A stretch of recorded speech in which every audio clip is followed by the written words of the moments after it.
Good Thursday morning, everybody. I'm Dave Furtado. And I'm meteorologist Jefferson Donovan. And welcome to Keep Her Quick, your latest local news and weather commercial free in about 23 minutes or less. A bit of a long one today, but we're going to jump right over to weather because things seem pretty copacetic. Not a whole lot to write home about. Not a whole lot to write home about today. There's just going to be a few differences when comparing today to yesterday, and those differences are going to be in temperature and wind. Yesterday we did see temperatures, or I should say today we are going to be looking at temperatures a slight bit warmer than we did see yesterday, not by a whole lot, but a little bit warmer today than yesterday. Wind is going to kick up around the region today, though. We could see widespread gusts up to 30 miles per hour on this Thursday. Now for the weekend, wind is going to come down. We're going to be looking at cooler temperatures as well, and sunshine will persist this weekend. And then as we go into next week, we might see temperatures back to the triple digits by Tuesday. I'll break down your full forecast coming up. Thanks, Jefferson. We begin this morning in Pasco. A house is now a crime scene after what appears to be a shooting that left one person dead. It happened before 3 Wednesday morning in the 1800 block of West Marie Street, just off 20th Avenue. So far, police haven't said if any arrests have been made, but technicians from the Washington State Patrol Crime Lab are helping to process evidence at the scene. It's a huge benefit for us because they bring, and that's their full-time job, they bring a lot of expertise, a lot of equipment. And it's just an extra set of eyes and hands for when we're looking for evidence of a crime. Now, anyone with information about what happened is asked to contact Pasco Police. We'll continue to follow this case and share any updates as we get them. And Yakima's Major Crimes Unit is investigating a deadly shooting that happened in Miller Park Tuesday evening. Police responded to the park at around 6:30 p.m. where they found a 35-year-old man who'd been shot. Despite life-saving efforts by police and medics, the man died. And investigators are now asking for the help from the public to solve the murder. Officers are continuing to follow up on leads. We ask anyone with information, please contact the Yakima Police Department because we can use the assistance in solving this crime and holding people accountable. Now, if you don't feel comfortable phoning in a tip to Yakima Police, you can submit an anonymous one through Yakima Crime Stoppers, and you could earn a reward. And on to the court case that has consumed headlines. The man who brutally murdered 4 University of Idaho students in 2022 is behind bars, where he will now live out the rest of his life. I remand the defendant to the custody of the Idaho State Board of Corrections for to be imprisoned in an appropriate facility and execution of the sentence where he will remain until he dies. Brian Kohberger was sentenced to 4 consecutive life sentences for the murders. He reached a plea deal to avoid the death penalty, but as part of that plea deal, he waives any right to appeal. When given an opportunity to speak yesterday, all he said was, quote, "I respectfully declined." And the impact statements provided by the families and friends of the 4 University of Idaho students murdered by Kohberger ranged across the emotional spectrum, all while they directly faced the now convicted killer. KEPR's Alan Lester brings us to the courtroom. Packed in one of the courtrooms, family and friends of the victims poured out their anger and pain, just as they have countless times over since the murders took place nearly 3 years ago. You're gonna go to hell. I know people believe in other stuff. You're evil. There's no place for you in heaven. You took our children. You are gonna suffer, man. I'm shaking because I want to reach out to you, but I hope you feel my energy, okay? Go to hell. Nearly a dozen people with connections to Madison Mogen, Kaylee Gonsalves, Xana Kernodle, and Ethan Chapin spoke directly to Kohberger as he sat in his prison jumpsuit. Kaylee's father, Steve Gonsalves, one of the most outspoken family members over the course of the case, calling Kohberger a joke. Police officers tell us within minutes they had your DNA, like a calling card. You were that careless, that foolish, that stupid. Master degree, you're a joke. Complete joke. Nobody cares about you. You're not worth the time, the effort to be remembered. In time, you will be nothing but 2 initials forgotten to the wind. No visitors, nothing more than initials on an otherwise unmarked tombstone. Some speakers taking time to speak on how the loss of their loved ones continue to take their toll. We will grow old without our only child, our bright, beautiful friend and daughter. In the end, there are no words that can accurately capture the devastation of losing Maddie. We will endure, and we will go on. For Maddie, we will not let our grief consume us. Dylan Mortensen was in the house the night of the murders and told the court she still suffers crippling anxiety. He is a hollow vessel, something less than human. A body without empathy, without remorse. He chose destruction. He chose evil. The hours of testimony leaving Koberger stone-faced, as he has been in virtually every public appearance. For KEPR Action News, I'm Alan Lester. Alan Lester, thank you. And as part of his plea deal, Koberger waived the right to appeal and will remain locked away with his secrets as to why he committed the murders for the rest of his life. And as you'll likely remember, when the plea deal was announced, some of the families felt blindsided by the decision not to seek the death penalty. The prosecutor in the case also got a lot of criticism from across the nation. He addressed that decision shortly after sentencing. We accept and recognize that not everybody agrees with the decision we made, but this isn't a popularity contest. And we made what we thought was the most appropriate decision under the law and on the facts to give this case closure in a sense it would never be realized otherwise. For all the latest on the sentencing and the history of this case, you can head over to our website, KEPRTV.com. And sticking in the courtroom this morning, an official judge ruling has been made on the Etienne v. Ferguson case over the new state law that forces Catholic priests to inform police about child abuse that is learned through the Holy Sacrament of Confession. 3 Catholic bishops, Archbishop Paul Etienne, Bishop Joseph Tyson, and Bishop Thomas Daly, all filed suit against the new law that could lead to imprisonment if priests don't reveal information they've learned confidentially. District Court Chief David Estudio granted a preliminary injunction that would not require these priests to abide by the law pending an appeal against the law that is moving through the courts. Robert Seiler of the Diocese of Yakima told KIMA that their staff are already required to report child abuse, but they draw the line at what is learned in confessional. And a family in Kennewick is now without a place to stay after a fire tore through their home. It happened in the 700 block of South Dennis Street just before 7 Tuesday night. Kennewick Fire Chief Chad Michaels says luckily no one was injured, and despite a fast response from fire crews, the fire was able to spread into the attic of the home. So far, there's no word on what caused the fire, but investigators are trying to figure that out. And moving on to fire season, Klickitat County has level 3 go now evacuations in effect for the 52-acre Brewer fire burning near Klickitat and Waukaikis. Level 3 and Level 2 evacuations were issued just before 3 Wednesday afternoon. SR 142 is closed in both directions between SR 14 and 4th Street. Parts of SR 14 are also still closed. The Brewer fire, which is not contained, is just 11 miles north-northeast of the much larger Burdoyne fire, which firefighters returned to yesterday. The just over 11,000-acre wildfire has forced evacuations near Lyle in the Columbia River Gorge in Klickitat County.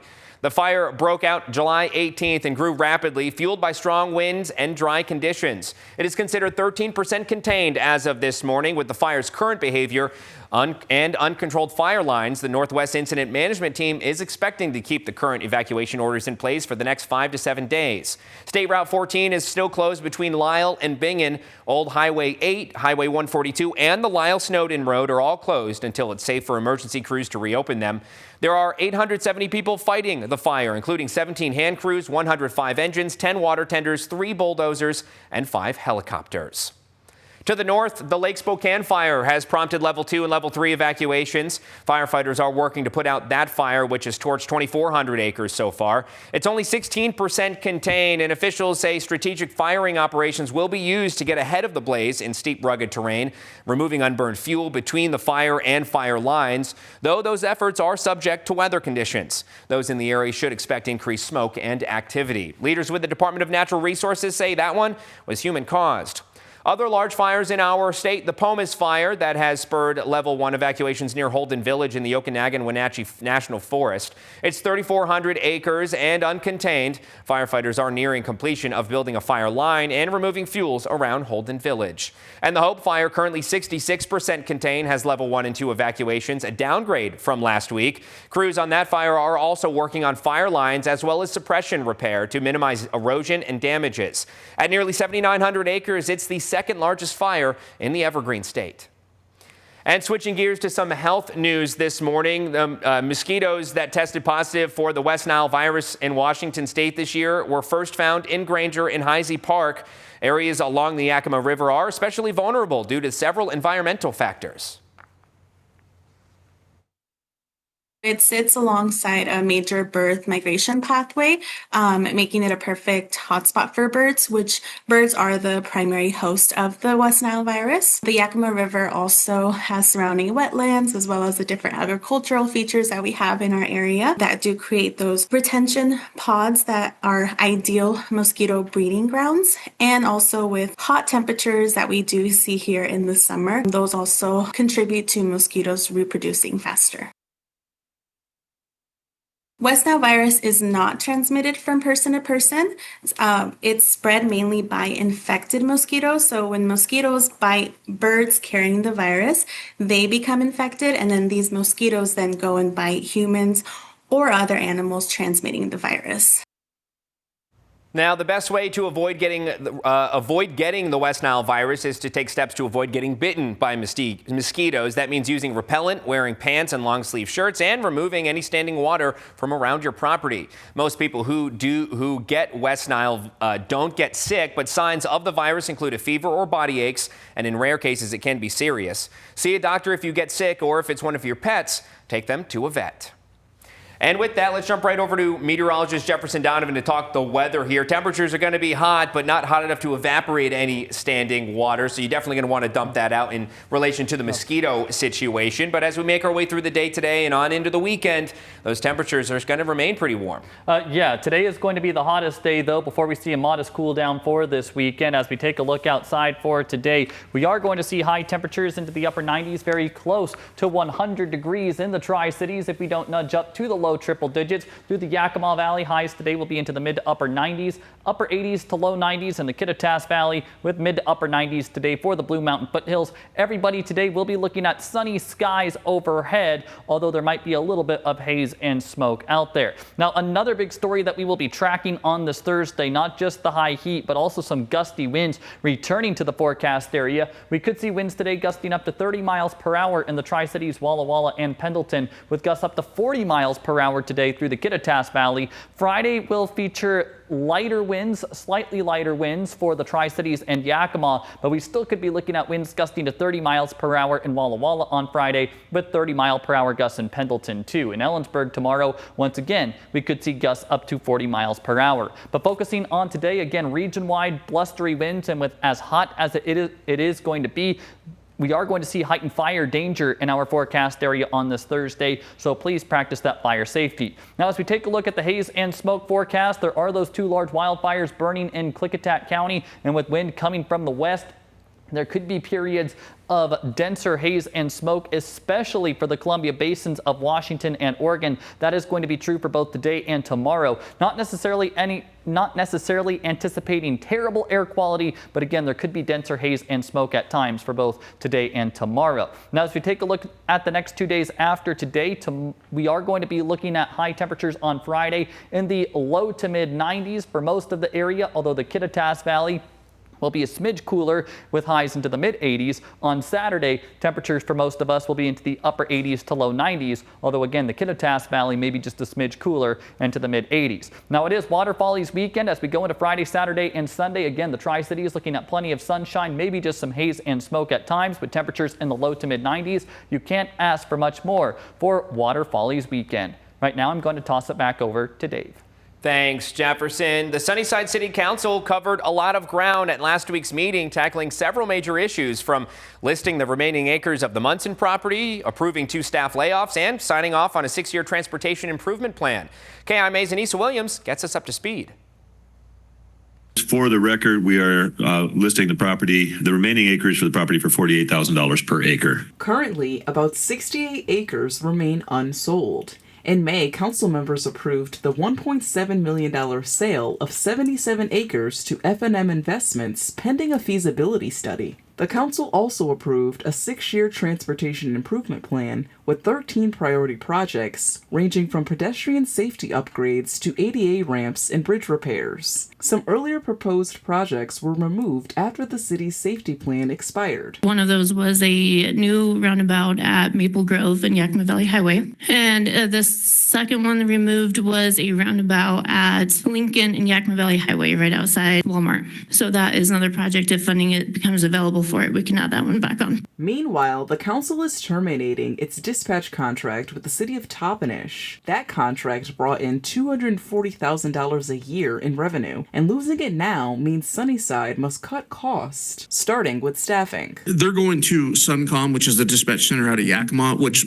what I think is going to happen is they're $80,000 a year cheaper than we are. I think they're going to absorb it, maybe hire one staff and absorb the rest, because they have like 16 staff there. I mean, they're twice our size. We weren't able to absorb it without hiring additional people. And that's why our cost was higher. So, I mean, it makes sense for Toppenish for the cost savings. To make up the difference, Police Chief Robert Lehman proposed eliminating 2 dispatcher positions and restructuring shifts. That plan is expected to save about $200,000 in salaries and $40,000 in overtime. The updated schedule will now include day, night, and swing shifts. I've reached out to Grandview. I spoke with their assistant chief today. They do have a dispatch opening. I'm hoping one of those 2 guys that gets laid off can get picked up there.